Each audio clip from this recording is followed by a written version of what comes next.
Hello everyone, my name is Cedric Mimarana and I'm here to discuss to you on how to configure Virtual Local Area Network.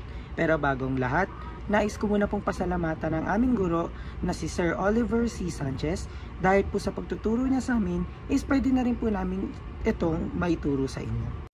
Siyempre, una po sa lahat ay mag-open po tayo ng Cisco Packet Tracer. Ngayon naman po ay maglalagay tayo ng dalawang PC. Yun po ay ang PC0 at ang PC1. Nakikita nyo po na ikinlik ko ang generic na PC. Sa unang PC po ay ilalagay natin is accounting. At sa pangalawa naman po, ang ilalagay natin ay HR. At pagkatapos naman po ng mga yan ay dadako naman po tayo sa mga switch. Pipiliin po natin ang pangatlo.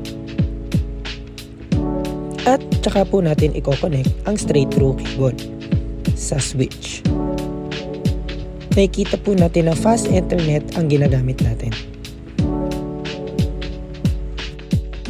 Next naman po ay babalik ulit tayo sa mga computers at kukuha ng isang laptop. And balik sa mga connections at kukuha ng console. I-click ang laptop, i-click din ang RS-232 at i-connect sa switch at piliin din ang console. Pagkatapos noon ay i-click natin ang laptop at dumako tayo sa desktop papuntang terminal. Pag ganito ang lumabas, ibig sabihin nun ay okay ang ginawa mo. So command, enable, and also configure terminal. Pagkatapos ng mga ito, atin namang gagamitin ang command na VLAN 10.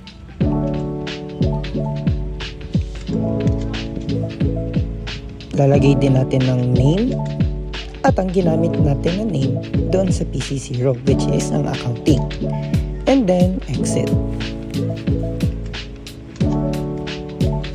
At uulitin lang natin iyon.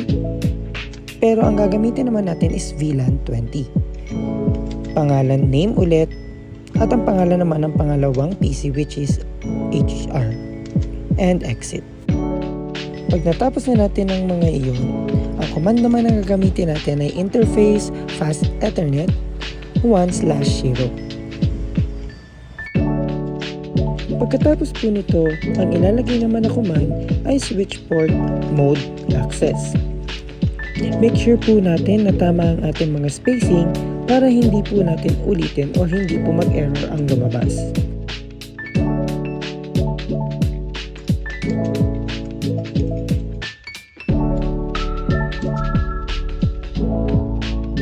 Ang next naman po na command ulit ay switch port access VLAN 10.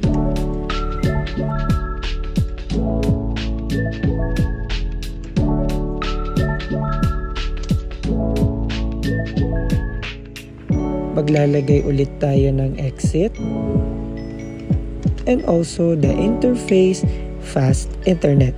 Pero ang ilalagay naman natin dito is 0/2.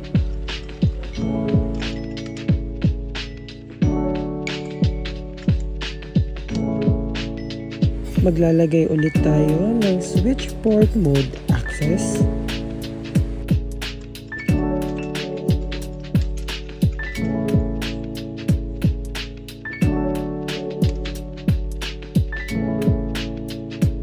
And again, ang switch port access VLAN, pero 20 na ang ilalagay.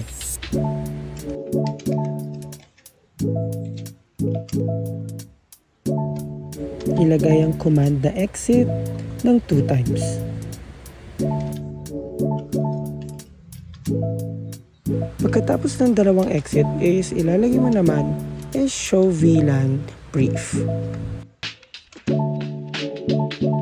At dito nalalabas ang ating ginawang VLAN name which is yung accounting and HR na active.